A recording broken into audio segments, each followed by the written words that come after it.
back then at Rumoko, then it was Rumokoro Junction, right? Now it's a roundabout on the flyover. Okay, it was very disturbed, to get to hear obscenities, right, being blared out during the day, not over that night, during the day. And sadly, there were children who could hear, who have been hearing, and if I'm not mistaken, who may still be hearing some of those things, some of those in quotes adverts. But it's not so much about what is being said, but it is the volume at which these things occur. Now, at one point in my life, I got to spend time in Lagos State. And I'm talking about noise pollution. If you grew up in Lagos or you stayed in Lagos, particularly the Surulere axis, you know that there's a very, very strong presence of religious centers, Christian mosque, Christian churches, mosque all over the place, right? And sometimes some of these centers would wake you up at 5 o'clock in the morning, whether you want to or not. In fact, it got to a point I had to ask myself how the babies in those areas were coping with that, in quote, level of noise. At 5 o'clock in the morning, 5:30 in the morning, you hear loud sound, you hear prayers, you hear songs of worship and praise and whatnot, and that goes on. If it was maybe a 10-15 minutes thing, you probably okay. It goes on for an hour or so, right? Now, I'm back in Port Harcourt, and it's not just the religious centers I'm worried about, but sometimes the level of noise pollution that some of you are intentionally doing to your neighbors. We are very grateful. We are proud that these days young men and young women can work hard and buy themselves a subwoofer and buy themselves the latest Bluetooth gadget, speaker and whatnot, and enjoy yourself. Life is really for the living. Let's not play about. It's really for the living. So live your life, express yourself. There's nothing wrong. In fact, science has actually shown that when people are engaged in some form of menial labor, let's say you're cutting grass or you're washing clothes with your hands or you're mopping or you're cleaning the house or something, that when you do that chore with music, it makes you feel that you're doing that job better and quicker. Your body seems to expend less energy, apparently, whilst you're doing it. You feel good. There's a dopamine fix when that happens. But when does your dopamine fix, right, impede on my sense of normalcy or my right to have a quiet time? When does that happen? On Saturday mornings these days, I am slammed with loud music from neighbors. Yes, they're all probably mopping or doing whatnot, but the person on the left is playing his music. The person on the right is playing his music, and for whatever reason, right?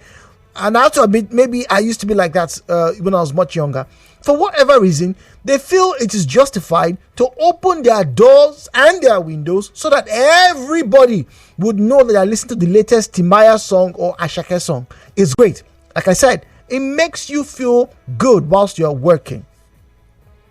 But if we are critical and we are going to be honest this morning, there's a whole lot of hypocrisy. A whole lot of hypocrisy that people are throwing and spewing about on a daily basis. Double standards left, right, and center. And at the bottom of all of this is a base of wickedness. Once again, let me say this. I'm not mincing words. At the base of this is a level of wickedness. So you have a church, you have a mosque, and for whatever reason, your volume is loud. No problem. Maybe it's one day. Some people are like, oh, yeah, it's a day of worship. Fine, no problem.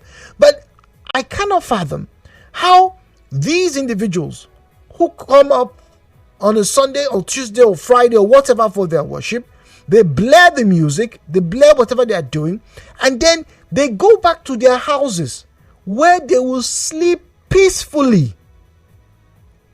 They will sleep peacefully. Between 11 p.m. and maybe 6 a.m. in the morning, they will sleep peacefully. They do not carry the noise that they will share with you to their houses, but they feel justified that they have to come to a particular place and then blare it out. disturbing your sleep. Whether they are praying for Nigeria in distress, whether they are praying, for all the witches and wizards to die, or for God to open heaven, or for the maker of the universe to see their supplications as they are fasting, you decide that within that period, you want to make people uncomfortable. I think it's very selfish. But no, it's not just the religious centers now. No, like I said, some of you listening right now are also guilty of this level of wickedness. You get a brand new radio set, a brand new DVD player, and then in order to tell me that I don't have, right? You want to tell me that I have not achieved, right? You now open your doors and windows as though you're expecting blessings from some, angel or something, and then you are blaring your music. It's not a party. It's not like you have something you're celebrating. Maybe your wife just gave it. No, you have just bought a 2000 ampere woofer, branded all the way from Japan. And it's fine. And to make it even more show-offish, it's connected to your phone, so you can walk out of your house and it's playing. You can just stop at the gate. Funny scene I got to experience. You stop at the gate and press it off. Change the song because it has a Bluetooth device connected to your phone. Once again, the level of noise pollution is not just disheartening, but it has to be said, it is based on wickedness. If you think that raising your voices, shouting, playing loud music, those of you who sell CDs, for example, in the marketplaces, you're not offering a service. You're disturbing people. You are actually disturbing people. People are angst by those actions. And it's sad that the laws have not been tested. People have not been pushed to their limits. Maybe they haven't been pushed into their limits enough to, remind you that there are laws guarding and guiding how people should carry out their activities in the general public. I got to see a video a few months ago. Maybe some of you saw it. Comical in its very notion. Somebody said, "Oh, my neighbor has been blaring his music at 8 p.m. or 9 p.m. every day." So he too went and bought a bigger speaker, and to let him and everybody in the compound know that he has the speaker, he put it on his balcony, closed the door, sat inside, and then pressed play. Since we all want to be mad, apparently. Press play. So when people are trying to sleep. Now, what I don't really understand as I wrap up this morning, these thoughts of mine, what I don't understand is this. That those people at the marketplaces, those people who retail CDs and music paraphernalia, and video paraphernalia, they used to be popular. I don't know if they still are popular. Those people who sell those products, whether they are, cures for anything from headaches to spiritual problem, all with a drink in a bottle, they would eventually leave the marketplace and they would go home to sleep. They would stop praying for those who are in the worship centers and after turning the speakers outside, they would go back to sleep. They apparently forget that their actions have far-reaching effects.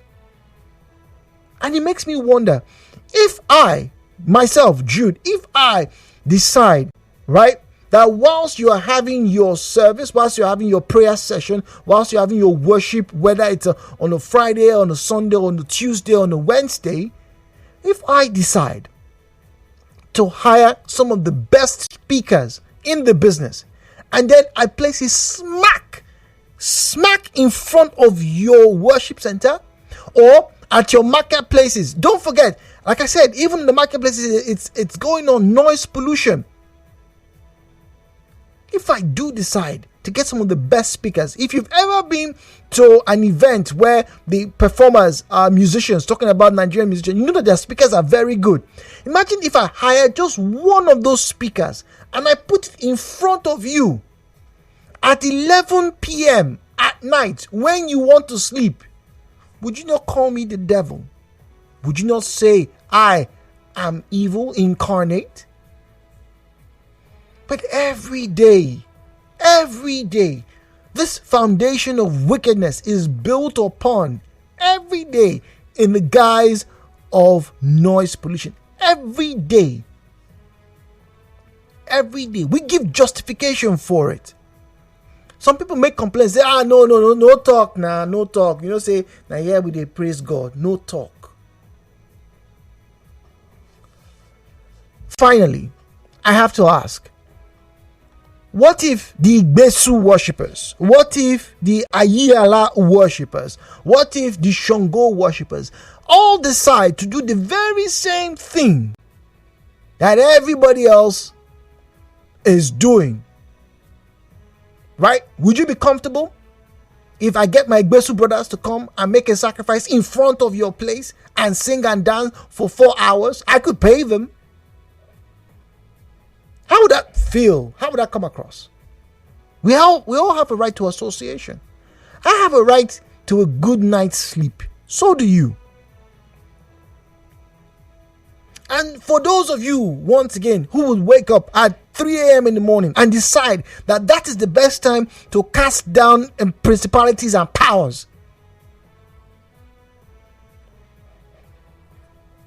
I leave you with this question. If God is all powerful, any God at all, if they're really powerful, are they deaf? Is God deaf? Are the gods you worship, are they blind? Noise pollution.